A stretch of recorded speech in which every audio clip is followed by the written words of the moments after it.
I mean, LeBron and KD. Yeah. We're ignoring the US. We're ignoring the US right now. Okay. It's All just right. US is on another stratosphere. What about Dennis Schroeder and Voigtman? What? Yeah, I might be a little too tapped into I'm these kind of Olympic worried basketball about you. matches. Just don't make inappropriate jokes, you know? What's going on, guys? It's the Welcome Home Crew, aka the Hello and Welcome podcast, presented by Betway. I'm your host, William Liu. I'm joined by co-host Alex Wong. Make sure you find Hello and Welcome wherever you listen to podcasts. Subscribe. Please rate and review our program. Also, please keep commenting, liking, subscribing to the channel on YouTube. The more our videos get engagement, the more YouTube knows to push content. You already know this by now. Follow us on Twitter, Instagram, TikTok, YouTube at Hello Welcome Pod. Alex Wong, we're in the midst of Olympic fever over here. The men 2-0, the women, let's not talk about it because that was a really, really tough second quarter against France, but we're going to support them nonetheless. It's not over yet, man. What's going on, man? Yeah, what's going on? Got the Olympic fever? Yeah, I got the Olympic fever. Fencing has been really exciting. Judo, triathlon, air pistol, just a lot of air pistol is the event of the summer. Yeah, man. a lot of great sports going I haven't on. seen Asians up this much since a lot of other sports, but like no, seriously, the images of the South Korean woman who won gold are like everywhere. Yeah, say her name, man. It's pretty jokes that USA has no medals in shooting. But yeah, men's basketball. So Team Canada, I think there's a lot of excitement right now, man. You know, we were invited on, like you mentioned up top, kind of reference to on CBC. You know, shouts to the CBC crew having us on their Olympic FOMO show to talk about the men's basketball team. And after the 2 wins over Greece and Australia, they've officially advanced to the quarterfinals. You know, I was thinking about this, and I'm not going to compare it to like the 2019 championship run because that was completely different. But I really feel like as like the knockaround starts next week, especially for the people that are really into basketball here in Toronto and like across the country, you know, I think we see it sometimes in hockey, you know, when like the Team Canada national teams like make a run at like the Olympics and stuff. I feel like we're going to get that level of excitement next week. I mean, assuming that they advance past the quarterfinals and hopefully make a run at a medal.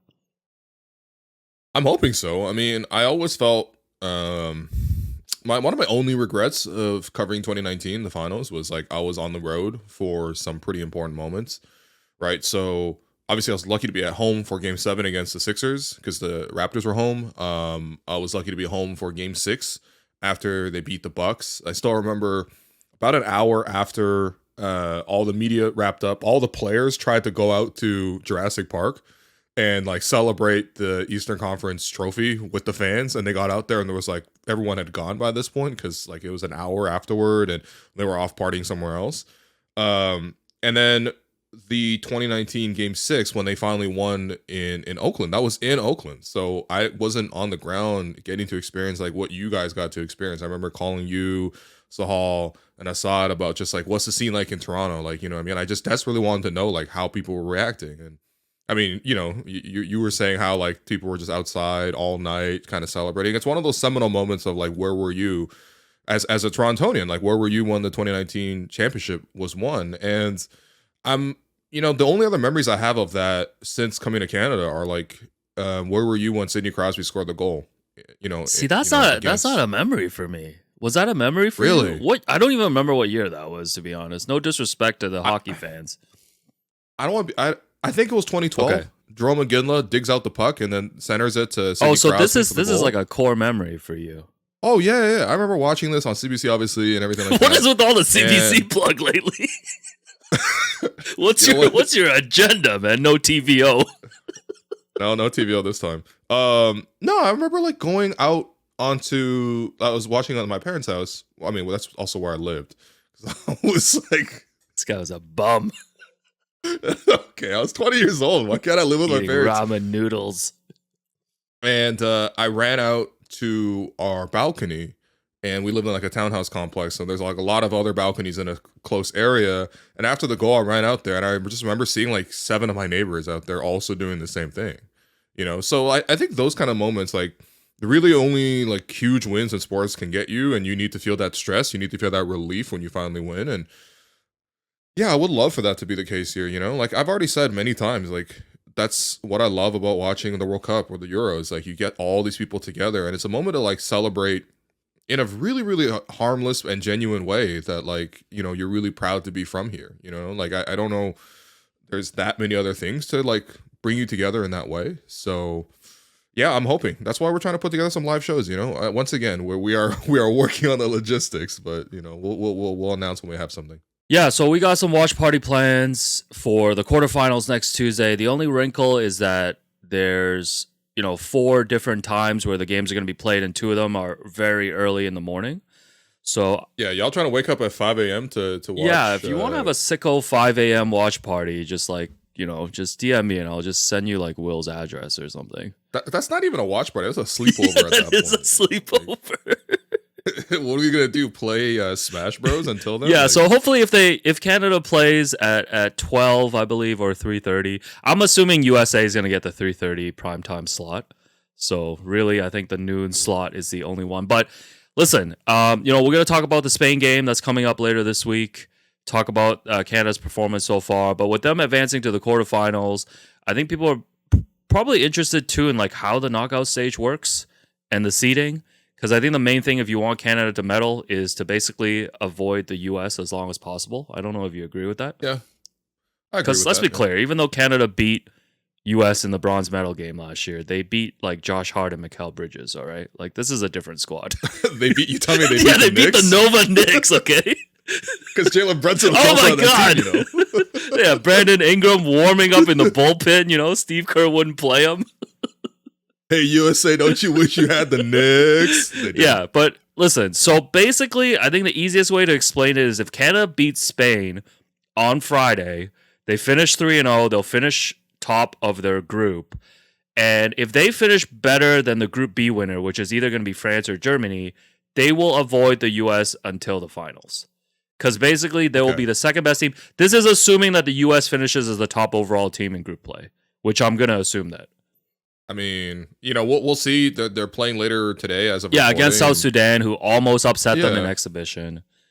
Right. JT Thor, your only hope. Yeah, I'm not that stressed about that. But yeah, so in that scenario, USA and Canada would be like the top 2 seeds, and they get put into what is called like the top pot. And then when a random draw happens, they will basically play either the 7th or 8th seed and be put into separate groups. See, this is the thing that bothers me even more about being in the group of death. Not only does Canada have to play more difficult games, but now Canada has to stress because, well, first off, between Germany's 2-0, and they've been playing great. Shouts to friend of the program, Dennis Schroeder, who just, in terms of just like guys who are different level FIBA wise, Dennis Schroeder is so good for Germany, and he showed it last year and he showed it this year as well. And then also France, they're also 2-0. They stole a win over. How dare you? Over the Japanese. No, that was embarrassing. That was embarrassing. Come on, that foul on that 4-point play. Yeah, you were tapped in. That was embarrassing. I'll watch some highlights after. Where? It's hard to find highlights. Yeah, on YouTube, don't post man. them, please. Olympics are very, very, very strict. But yeah, it's like you're saying. France and Germany are in the other group, and they're both 2-0, and the point differential is a big thing. So France is playing Germany on Friday, and the winner is going to win that group. And right now, Germany has a plus 33 point differential. Canada's plus 17. France is plus 16. So even if Canada wins their group, they're probably looking at finishing like 3rd. We're hoping for France to like beat Germany by like 2 points, like a game-winning tip by Rudy. Let's go, Batum. Yo, Batum has been killing it, man. Yeah, I can't believe we're. No, your boy Batum's. I can't believe we're saying this like not sarcastically, but.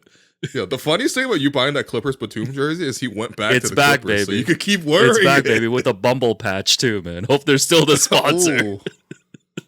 But yeah, so basically, even if Canada, let's say if Germany or France, whoever finishes top of that group, is better than Canada in the point differential, Canada will still avoid the US until the semis. Like, basically, you're not going to see... Canada's not going to see US in the quarterfinals unless they lose to Spain, and then Australia beats Greece, and then there's 3 teams in the group of death that are 2-1, and they lose the point differential. Then it gets weird. Then it gets really weird. But that's why it's been nice that RJ threw down that dunk. at the end of the game against Greece. That's why it was nice that Dylan Brooks splashed the 3 at the end. You know Dylan was going to splash that regardless of if there was a point differential rule too. He probably doesn't even know. Dylan's like, nah, screw you guys, man. I love it, man. Yeah, like that's +5 in our point differential alone, just in those 2 last second plays. So, yeah, it's gonna be really tight. But I mean, of course, like you can't even overlook Spain. I know that like Spain doesn't even have like particularly notable NBA players at this point. Like there's the Hernan Gomez brothers, famous from yeah, the Netflix bros. Juancho, who once Nick Nurse started Juancho over Scotty Barnes, and that created just an incredible shitstorm to follow. I honestly forgot Juancho was on the Raptors. God damn. Yeah, remember they started him and Thad Young over Scotty, who's coming back from injury. But still, I was like, all right, man. That's year 2 was just very strange in general. But like, you know, Lorenzo Brown as well, Sergio Scariolo, who I'm a huge fan of as a coach. He's just been really, really good for the Spanish program over the years and for a long time too. But like, yeah, you can't even overlook that team because like they'll just randomly splash threes. I don't know if you got a chance to watch Spain versus Greece. I don't know how tapped in you were. I mean, you did watch, you know, France, Japan. So I don't know if you watched the other game, the market. No, please tell me about it. That game, Giannis was once again like dominating, right? He was going coast to coast. No surprise here, but Usman Garuba and Santi Aldama and Juancho Hernan Gomez and basically anybody. Nobody could really stop Giannis individually, but the rest of that Greek team just was not very strong around him. And Spain, even though they weren't playing great in the starting lineup, they brought Sergio Llull and Rudy Fernandez off the bench, right? Which are like the super deep cuts, you know what I mean? Real Madrid legends, basically. But like, those guys are really old now. Sergio Llull, like, is like he visibly looks old. Like LeBron doesn't like visibly look old to me, you know what I mean? Like he's still LeBron looks pretty old, man. He's graying. Yeah? Yeah, man. No, but okay, but you got to see what Sergio Llull looks like these days. Okay, You know I can't wait to see him on Friday. No, it's everywhere, right? He hasn't gotten a haircut in like 3 years, everything like that. But like his game is still so transformational for this team. Like he comes in and he just bombs threes. My favorite thing is he's come off the bench both games.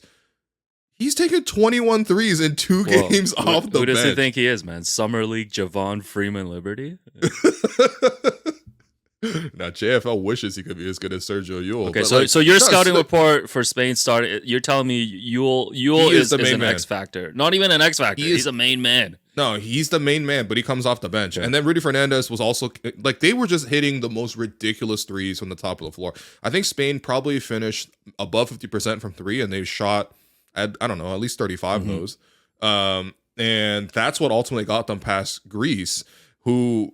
You know, they did have a chance to, I guess, force overtime. Giannis had on an open 3, and he didn't, like, he hesitated slightly because he's Giannis, and he's open for 3 literally at the most important moment. But he still took the shot anyway. He just missed it. So now Greece is 0-2, which is tough, and really 0-3 considering Shea's caption. So, you know, that's what happens in a group of death. But yeah, I'm just gonna say, like Spain, I expect Canada to win, but you can't take this team lightly. And Llull really gives this team like a huge spark, both with his pace and his 3-point shooting, his overall confidence. Like I have mad respect for Sergio Llull. Yeah, well, we saw Team Canada go up against them last year, right? At the FIBA World Cup, and I'm assuming it's a similar roster. They actually didn't have Llull for that one. Oh, they didn't even have Llull. I don't think he played. Okay. No. It was like Alberto Diaz. Oh, okay. Wow, these are deep, man. You're really in your bag right now. You're in your international bag, on, man. You think I was gonna come on to talk about Santi Aldama, who is like the main man for the starting lineup? I would say. Well, this is not. I watched the whole game, by the way. Lorenzo Brown, I don't think took a shot. It was weird watching him. He was just coming off pick and rolls and always passing. But that's the thing; they space out beautifully and they run like 3-4 actions every play. Yeah. So you're okay. Yeah. So I mean, you're saying it's gonna be a tough matchup. I mean, that's like the Olympics, man. Like honestly, it's like relentless. Like you go 2-0 and you still have to win this game. You still have to worry about the point differential. But yeah, no, it's actually like after they went 2-0, I was like, oh, Team Canada is good. And then once I dug into these like knockout stage and all this stuff, these tiebreakers and stuff, I'm like, damn, this is actually still a huge game for Canada. Now knowing that they're gonna advance, you know, Want to think about like just like bigger picture questions for them as they head into the knockout stage and even against Spain, right? I think actually the first big picture question I want to ask you is, we talk about the ways that they can avoid the US, but like we know that they're going to draw a pretty competitive team in the quarterfinals regardless. Like it could be France, could be Germany, looking at Serbia as well with Yeah. Jokic. And I don't know how you feel about that South Sudan team. Like they could possibly make it out of that group C. Canada could see them as well. Which one of Yep. those teams do you not want to see in the quarterfinals if you were to pick? Yeah. I think coming into the tournament, my pick was France. I think was really enamored with what the combination of Rudy Gobert and Victor Wembanyama with no defensive 3 seconds was going to look like defensively. What I fail to account for is just like, because I've watched both of France's games so far in the tournament, and they just look so disjointed offensively. Their best play is like ISO Wemby, I would say, but they have such little creation from the guard positions. They've been rotating that around. They got a guy named Albasi, Albasi? Yeah, I saw that. Yeah. Yeah, you gotta learn your Albasis. Better jokes than yesterday. Yeah. Strazel. Strazel, is that Mark Strong of France? Strazel. Oh, brother.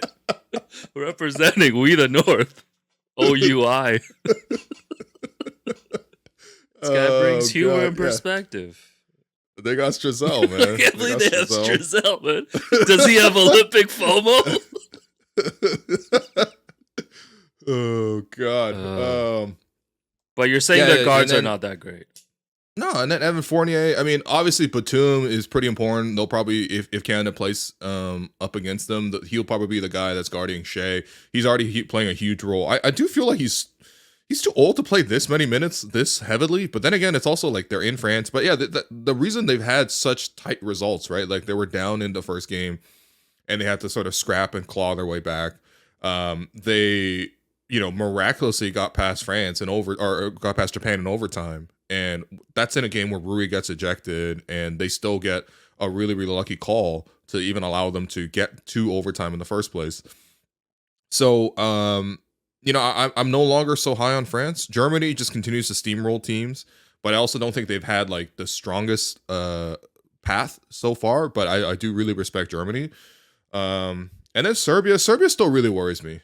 Serbia is similar in the sense that like their perimeter creation hasn't been that great. They do have a Bogdanovic who, it was basically in contention for tournament MVP. It was like him, Shea, and Dennis Schroeder going into like the semifinals last year. Yeah,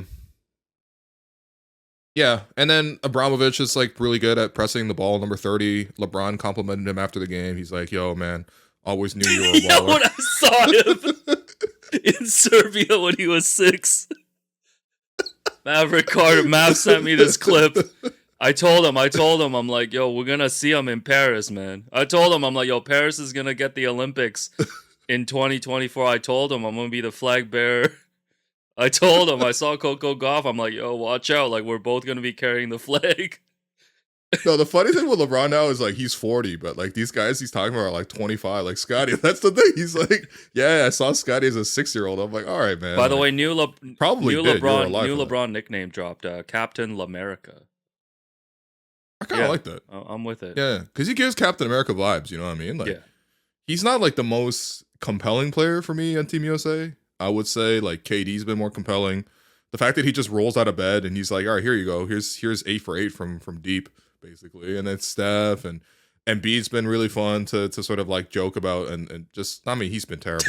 No, he has been terrible, man. It's great. No, he does like not fit on the team. Like I just and I guess like I guess he was probably promised like the starting spot like in exchange for joining, the Avengers of America, but it's tough to watch, man. Plus you see all the interviews he's been doing. He's talking about how like if there were no double team rules, he'd average 50 in the NBA. That's another thing with Embiid that's not talked about as much, but there's a shamelessness element to him. Yeah, and he's still hurting a player per game. Yeah, he hit Abramovich. Yeah. Oh, Avramovich, not Abramovich. He's not Chelsea's old owner. But yeah, I mean, I think out of all those teams, I think I probably still fear Serbia the most. Yeah. Our front court, like, if you're telling me that we got to throw Dwight Powell and Kem Birch and Kelly Olynyk at or Trey Lyles at Jokic, like I'm sorry. Like I know Jokic is reluctant to score sometimes.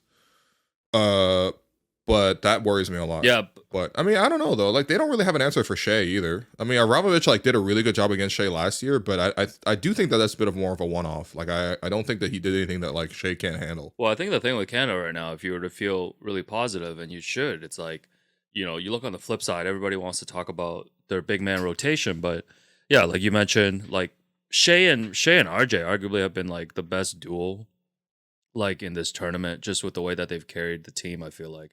And like Lou Dort. I mean, LeBron and KD. Yeah, yeah, we're ignoring the US. We're ignoring the US right now. Okay. It's All just right, yeah. US is on another stratosphere. What about Dennis Schroeder and Voigtman? What? Yeah, I might be a little too tapped into I'm these kind of little worried bit about you. matches. Just don't make inappropriate jokes, you know. But yeah, like Lou Dort too has been amazing, right? You know, he's a plus minus god right great. now, plus 42 Yeah. after 2 games. So like, I feel like these teams have to come up with answers, you know, on the flip side for Team Canada as well. And I think for me, like I think for a lot of people, like we're still waiting for Jamal to really, you know, come up with like a big game. Like I feel like he's had moments here and there, but this is just not the Jamal Murray that I think people were expecting coming into the tournament. People were talking for like a year of like, oh man, Shea and Jamal, this backcourt is going to dominate. Jamal's obviously in a bench role right now, still working, you know, back. I don't think he's on a minutes restriction, but he hasn't been playing that much and stuff. It does seem like he might be on a minutes restriction because he kind of talked. They haven't officially said right? He said the word restriction. Okay. Yeah. But he didn't say minute restriction. But Jamal's the guy that can really just kind of, and listen, man, like this is a short tournament. You just need one, like, you know, Jamal game off the bench, maybe in the knockout stage, and that'll be enough. And maybe that's coming. But, you know, that's the player that I'm looking at right now, like going into the Spain game and obviously the knockout stage. Yeah, what's really tough about the Jamal thing is like I don't think first off, he's not getting into the paint that much. Usually when he gets into the paint, really good things are happening. That's probably just a general rule for basketball, but like you know, I thought when he got into the paint, he had that dump off for RJ in game 1.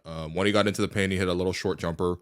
But the thing is, he just doesn't look like physically like sharp enough to get to the paint all the time. Like you compare him to like RJ, who is like in the paint like every single game. Every single game he's like living in the paint. And our Dylan Brooks, I thought, has done a good job of attacking off the catch and getting to the hoop and getting free throws. And obviously Shea's like, man, can we just take a second to appreciate the shots that Shea is hitting? I feel like we're taking him for granted a little bit, to be honest. Like the shots were like, oh, he's stuck, right? He's stuck. Like he's got the pivot foot. He has nobody to pass through. It's a late shot clock, and he like up fakes, like steps through, banks it off the glass, or he's falling out of bounds and one on the baseline. Like he's making the most difficult shots possible, man. Obviously, the game clinching shot over Giannis after eluding a double team against Greece, like it's not even just like, okay, Shea's been really efficient from the field. I think he's like probably 14 for 20 from the field, I believe.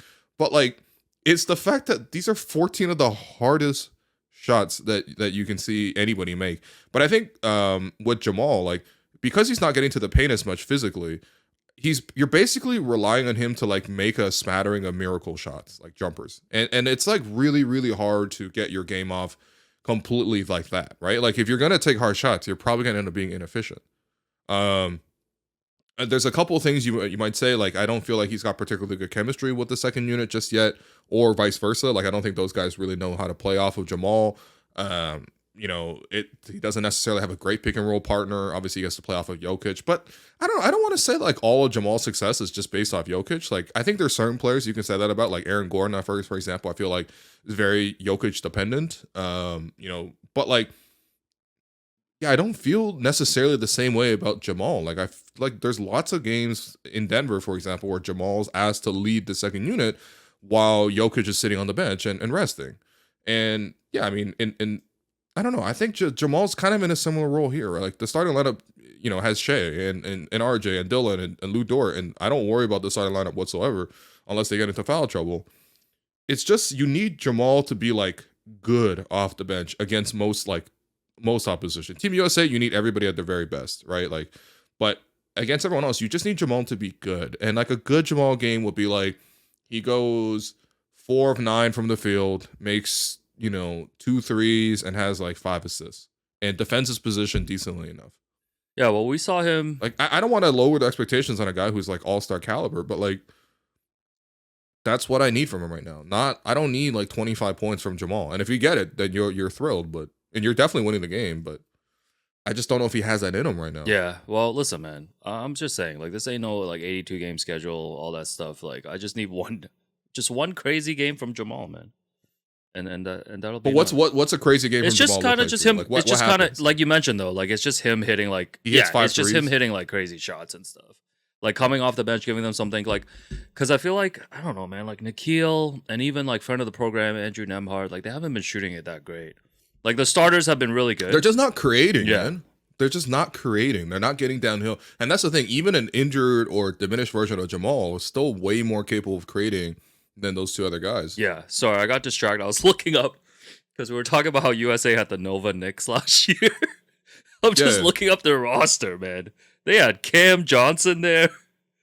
Oh, Jaren Jackson Jr. Darko's favorite. Austin Reeves. I forgot about Austin Reeves. Yeah, AR 15. Walker Kessler, the first player ever to make the national team and then get sent to Summer League the following season.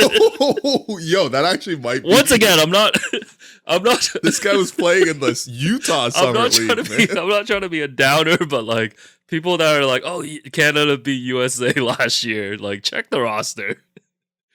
That it is a tough roster. I have to admit that was really tough. Jaren Jackson Jr. went from like starting center to like not even playing at the end. Yeah. Well, Brandon Ingram was last year's Jason. He was last year's Jason Tatum. Just got benched. But yeah, no, Jamal. Is there anything else? Any other kind of big questions for you for Team Canada? I got a big question for you. Yeah, what's up? Maybe Team Canada related, but also mostly Raptors related. There's a lot of people watching this right now being like, yo, RJ Barrett's really good. Mm-hmm. Like, what if RJ Barrett can like turn into an all-star for the Raptors? And I feel like it's weird because like this is exactly how RJ was playing towards the end of last season. Maybe it's because it's been like 3 months since we've seen Raptors basketball. Yeah. But like, yeah, what are you making of RJ right now? Because he's led the team in scoring both games, and he's also been super efficient. Yeah, it does remind me of how he was playing on the Raptors. Just the way that he's so aggressive on the offensive end, just getting to the basket. I think he's been shooting like the 3 okay. Yeah, to be honest, it's just, I think for anyone that watched RJ after he went to the Raptors, this is just like a similar role that he's in on this team, right? Like Shea's got the ball most of the times, and like when RJ gets a chance, like he's able to create and the aggression. I think you've talked about this too. Like, I don't know why he's so bad at free throws. Not like terrible, but he should be better. No, I even watching warm-ups and stuff, I was like, what's going on here? But he's been 11 to 12 from the foul line too. No, but I think there's definitely like a difference between like what people had as a perception of like RJ when he was playing with the Knicks versus the Raptors. And like we know like a lot of people just don't watch the Raptors. So I think a lot of people are surprised just watching them. But I think for anyone like, like yourself, like that watch the Raptors all the time, like this is what RJ has been like for the past, like, I don't know, like calendar year or whatever. It's interesting with RJ because it's like, just like when he got traded here to the Raptors, I think he's probably Toronto's leading scorer after the time he got traded here. I gotta double check that. But he's been Canada's leading scorer as well, and that's not like a surprise. He led the team in scoring many games in the warmups too. But the thing with RJ that's interesting is like he's not the first option, but he's leading the team in scoring. It's almost like in a weird way, like just to make an analogy, because I don't think his game is that similar, but like it's like how Jaylen Brown's not the first option for the Celtics, but a lot of the games you'll see him leading the team in scoring. But like I think with RJ, like he feeds so well off of other guys, but I think when you describe people like that, it's almost like they can't create for themselves. I think obviously RJ's much better playing within an offense versus than when he's creating for himself. I think Dwayne Wade was on the call for the NBC feed, and he was really effusive in his praise for RJ. Did he give him the like, he/him pronouns? Yeah, he's been going hard with that one. But as someone who drives jokes into the ground, like I understand. Yeah. Once you find one, you got to just go with it. Crazy. I can't believe France has Strizel. That's amazing, man. Dwayne Wade has he/him. You got he jokes. Like no, it is what it is, man. Yeah, what was Wade saying about RJ? Dwayne Wade said, like, it's beautiful watching RJ because he's just getting all within the flow of the offense. And that's the thing. Like, RJ doesn't take over the offense. It's not like everyone clears out and waits to see what RJ does. I think it's way easier to appreciate and notice a player, especially their creative talents, when you do that, right? And of course, like, that's why it's amazing watching Shea, because when they clear out for Shea, he always scores. It's kind of incredible. But I think there's such a huge value in what RJ is bringing. It's volume scoring, but in a very efficient way. And it's because of the fact that he's just always able to find a way to get to the basket. Like, I gotta find a better way to describe this, because I keep talking about it obviously after every game. And here in Toronto, you're gonna cover RJ a lot, but like, any sort of small little gap, and there's so many times, especially when I watch Team Canada now, where I'm like, okay, there's a gap for Nikhil to attack, there's a gap for like Andrew to attack, right? And they just kind of like back out of it. The guys who like really know how to like keep like digging at the small little advantage, like a guy's caught a little flat-footed and he's going downhill, and RJ is getting after that guy every single time. He like does not let these guys off the hook. Shea does it to a great extent as well. I compared Shea to kind of like Shea can go anywhere he wants. He's got this like incredible fluidity and mobility to his game. RJ is like really, really good north-south, but then he also has like Euro steps and in between finishes. It was funny seeing Dwayne Wade call the game, and obviously there's that picture of Dwayne Wade, helping RJ break his fall after RJ fell out of bounds onto the broadcast table. And this is obviously like, I obviously understand Dwayne Wade is like probably the third best shooting guard of all time, right? And I love Dwayne Wade's game. There is like a Wade-esque quality to how RJ, like an older Dwayne Wade, when he wasn't just like dunking on everybody and everything like that, there was always this Wade-like quality where even if there's a small little gap, he's just able to like get downhill on you no matter what. And I really appreciate that about RJ's game. And I think that if he improves his ball handling just a little bit more, obviously the outside shooting, that's, he's already improving, but he's obviously very much still a set catch and shoot kind of guy. Yeah, like I think if he improves his ball handling, like you can actually ask for even more. But right now, it's already like at a level where when he came in, that there was concerns over his contract. I think it's like more than fair what he's getting paid based on sort of the way he's playing. And there's a focus, there's a sharpness to his game. He feels older and more mature as compared to his age. He's only 24, but I see the seriousness in him too. Yeah, he's just like what you want from a pro. And of course, like you would want more ball handling, you would want more defense. He's not a perfect player. He actually has some pretty glaring flaws, but at the same time, he's become such an effective and efficient player. And it's just beautiful to see this like reinvention happen in real time. Yeah, that's why I have Shea and RJ as the top duel over LeBron and KD. Oh, okay. Yeah. Wow, not over Josh Giddey and Jock Landale? Please don't talk about Giddey anymore. Speaking of the Raptors. Might have gone too far. I'm sorry. Speaking of the Raptors, transitioning here, the Raptors unveiled their third, after teasing purple, putting purple in every graphic, shades of purple for months, and teasing their 30th anniversary logo plans. They made the executive decision to drop the logo on a random Tuesday while Team Canada was trying to compete against Josh Giddey and Jock Landale. It was during like the fourth quarter too. It's like, what are we doing? Why the hell the logo in? Yo, seriously. Of all times to drop the logo. Fourth quarter, I got my tool in, man. Could have dropped that at noon. Could have dropped that at 1, 2. Man, why you gotta drop that at 10 a.m.? Listen, man, that's probably a scheduled tweet. Let's be honest. Shouts to our friends at MLSE, and not our enemies. But this feels more like a Monday drop to me. Not to get in the boardroom here like KD. Oh, okay. But like this feels like it should. What are you, Eddie Gonzalez? This feels just a Banksy. This feels like. Imagine if he actually was Banksy. Wait, yeah. What? Did we ever ask? Why I don't know, Banksy man. That's way too off track. But what if I was just? This feels like a Monday morning drop for me. What do you think in terms of if you had to pick a day in the week for the 30th anniversary logo unveiling? Like, what are you going with? Now, first off, I'm changing my Twitter name to Andy Warhol or something. This guy's Basquiat. I'm not a basketball reporter. I'm a basketball reporter, Nice. man. Any jokes but the Disgusting, ones man. yesterday is great. Yeah. Oh man, yeah. What was the question? Pick a day. Which day would you oh. have dropped this announcement? Probably Friday. A Friday's Friday good day. news dump? Actually, Friday news. You gotta lead. You gotta lead off the aggressive. week. You gotta Yeah. go Monday, man. Here's the thing. Like, I feel like maybe based on the timing, as you mentioned, it being released in the game, but it didn't feel like it got like the huge reaction that I'm sure like all brands are looking for. That's not to say that it's not a cool logo. I love the logo. I love the fact that they're going back to purple, even if they are going to do it for just a year. We'll see.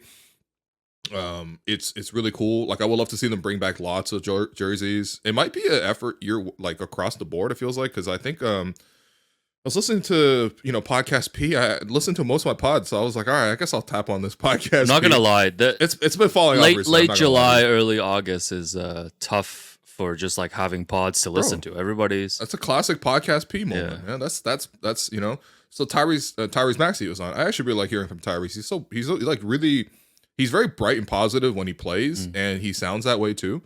Just give him a couple more years with Embiid. Well, he was saying that quote about Embiid. He's like, Embiid will come up to me before the game and he'd be like, yo, I'm going to be Dirk today. And he'll be like, and he'll go out there and dominate with jumpers. And then another game, he'd be like, yo, I'm going to be Shaq today. I'm going to dominate with dunks. And one of the games that he was like, yo, big man, what are you going to be today? And he's like, I'm going to be Joel Embiid today. I don't know. Honestly, and that was the game that he dropped, I think, like 59 or something. Yeah. Honestly, gassing up Joel Embiid just doesn't hit the same. I'm sorry. Like, nothing's hitting with Embiid, man. Nothing's hitting. He's the only one that's hitting. Others. Oh, man. No, Embiid, when he goes to the playoffs, is like, I'm going to be Andre Drummond today. Oh, brother. I'm going to be Al Jefferson, Oh, man. And not even prime Al Jefferson. We talking Pacers Al Jefferson. Shouts to Jerome. We had a long Al Jefferson discussion on the plane, loudly, by the way, on our way to Vegas. Where are you going with this, Banksy? The logo looks cool though. I really like that's the where logo. Okay. It's the Wait, Raptor what was the biting, Paul George the ball. podcast detour for? Oh yeah. I think Tyrese Maxey was saying that like they want to bring back the Black Iverson jersey. Oh yeah, they teased it because when he shot like Yeah. a teaser video, and they had him wearing like the old Iverson jerseys. Those are cool. It's gonna look nasty. Those are cool, but it's gonna be nasty when you see a Paul George 8. Why, man? Black Why do you Iverson hate P? jersey. Why do you hate podcast P so much, man? Nah, man. No, Don't you wish you had a Podcast P. I Jermaine really do. Jones?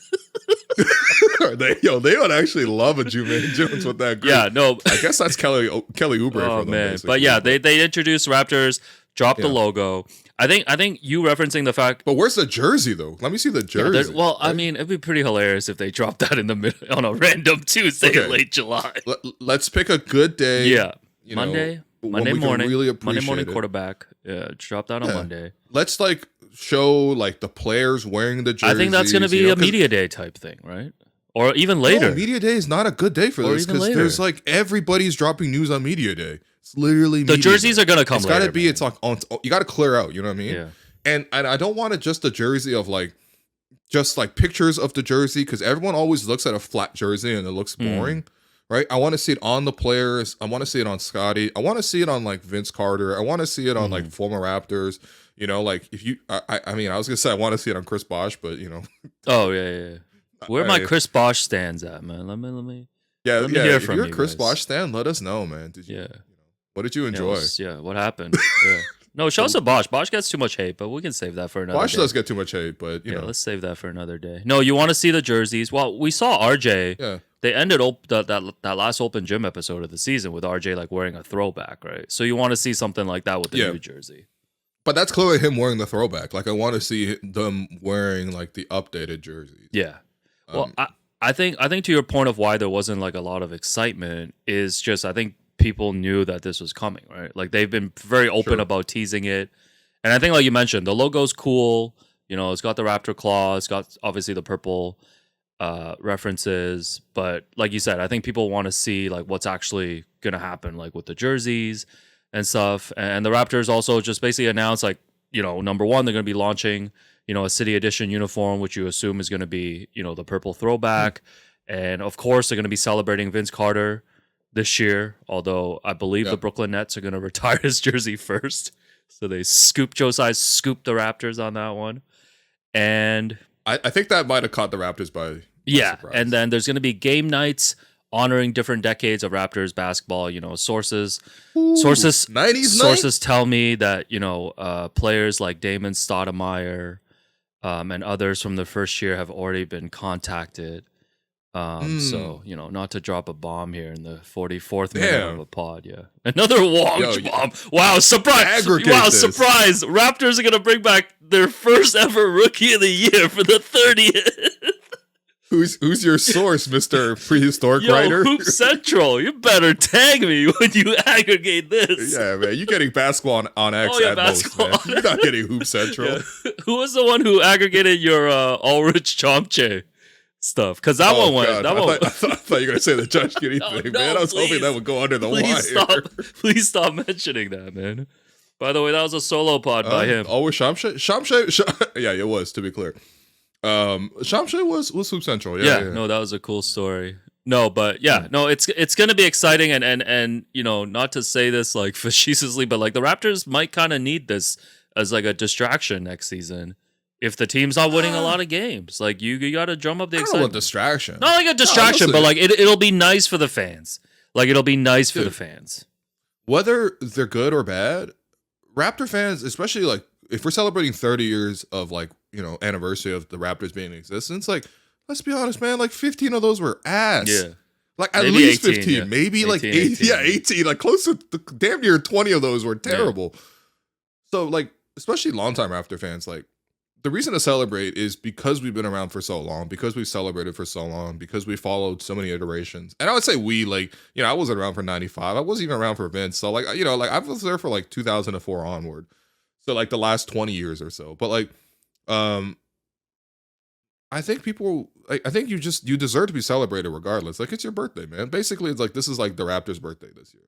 So whether you've been good or bad, whether you got like a lot of shit going on, or whether you're really successful, like you're still gonna get a birthday cake. This is like basically the birthday cake. Even if you're not successful and broke, you still get a cake. You still got a cake, you still put 30 candles on that thing, or maybe 3. Yeah. Maybe just 3, like maybe it's the coffee cake from Costco, it could be like a nice cake from a actual bakery, or you got the Costco cake that my parents buy every year. But like, just get a glizzy from there. God. Yeah. Oh man, you stick 30 glizzies on that thing? That's disgusting, man. All right, Banksy. Wow, Raptors turning 30. I'm turning 40, man. Big anniversaries coming up. Yeah, oh man, I can't wait to get you a glizzy cake. Oh man. Goodness. All right, any other thoughts on the 30th before we wrap up?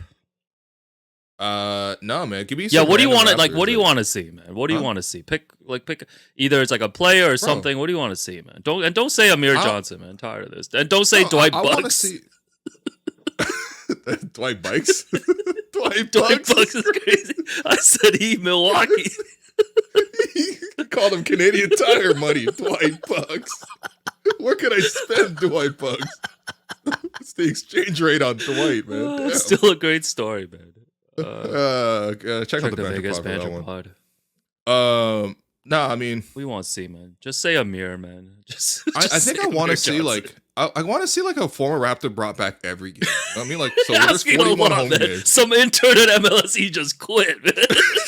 This guy said, "I need you to pull 41 hot dogs, 41 cheeseburgers, 41 Raptors, former Raptors, one at every game." One at every game. Why not? You can't tell me like give me the top 41 Raptors of all time. You're never a boss of any place, man. Holy. No, man. Yo, what do we want? Are we a world-class organization or are we not? We can't. You tell me you can't bring Anthony Parker. Intern out here flying Marcus Banks on a BJ. That's the Banksy I want to see is Marcus. Goodness, man. Yeah, look, seriously. Give me like random November Sunday 2 p.m. game against the Detroit Pistons. I said, a distraction, man. I want you to show me Carlos Delfino, man. I thought you were gonna say Arroyo. Oh, was he a Raptor too? I want Arroyo. Yeah. Oh, brother. All right, 41 former Raptors. Yeah. All right, for 41 games. I just want to see the top 41 Raptors. That's wild, man. Yeah, man. I think before we go, I think you might have promised that you're gonna deliver bars for. This was like a private promise. Like people actually don't know about this. Okay, well, No, like you guys, you it's and Jerome public had now. asked for bars. Like Shay. I thought you wanted Yeah, to I do wanted to this. do it, but then last night I got caught up looking up the knockout stage rules, and then I got tired. How long could that take? About 5 minutes. That's like 3 minutes of I a don't detour have at any most. bars, so this is in reference to like Shay, obviously referencing what's the guy's full name? Thomas Walkup. Thomas Yeah, walk up. he did a little walk up reference after Greece. So, oh yeah, for Friday against Spain, step back jumper in the face of Santi Aldama. Go home and go hang out with a llama. I don't know. I don't have it, man. Yeah. Wow. Sorry, guys. Oh, brother. Oh no.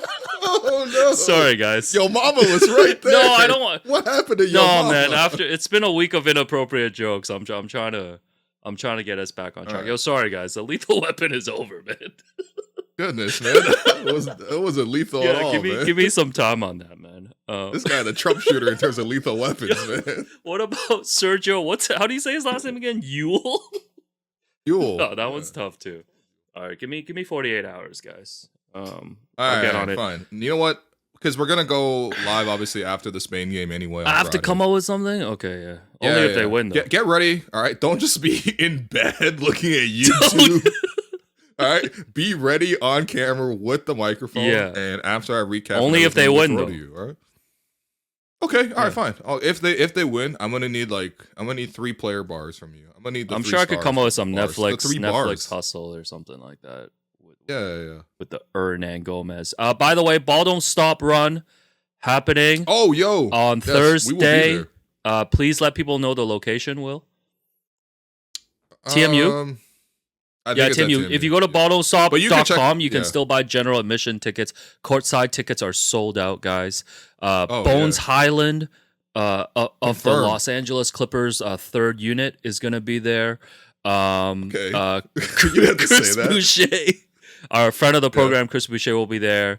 Has any other names been announced? I know when you were there last year, there was a lot of NBA guys who came through, right? Yo, honestly, last year was sick. So last year it was in Scarborough at the Pan Am Center. What? Damn, that's sick. Where the Scarborough Shooting Stars play. Last year it was sick because they were pulling out like players like Shaden Sharp was there, and man, his head was above the rim. Oh, that's right. Yeah, times, man. I saw that on Hoop Central. Sharp, yeah, no, he was going crazy. It was just me and Mainlander there. Shouts to Jeremy. Peace made it nice on Instagram. Thursday. Yeah, Trey Burke ended up going with MVP. Oh, but Trey Burke. Not Trey he was Burke. hooping, man. Haywood Highsmith. No, Double H was there. Yo, man. Helly Hansen was out. Helly Hansen was in the building. Oh, brother.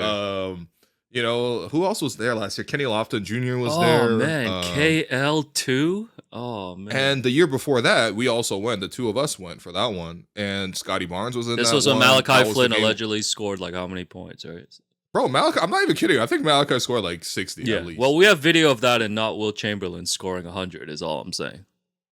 You know what? Honestly, when I saw Malachi score 60 in the pro-am and 50 in the NBA game, I suddenly started believing more that Wilt did score 100 in the NBA. I forgot Flynn scored 50 last year. Yo, Adam Silver, fix your product, man. What are we doing? I mean, to be fair though, no one saw it because it was Pistons Hawks. But what are we doing when show some my guy Malachi? Yeah. Come on, man. Anyway, so anyway, shouts to Ekram, who I know people like meme him on Twitter and stuff like that, but he actually does a lot of work to sort of like put together these type of events. Like, what else are you getting a pro-am in Toronto that isn't like the last time we had this was like Nike Crown League? Rest in peace. They should bring that back. By the way, I miss Crown League a lot. But like that's like Nike and all these big corporations. Like we're talking about right now, like an independent group has brought together NBA players to play a pro-am.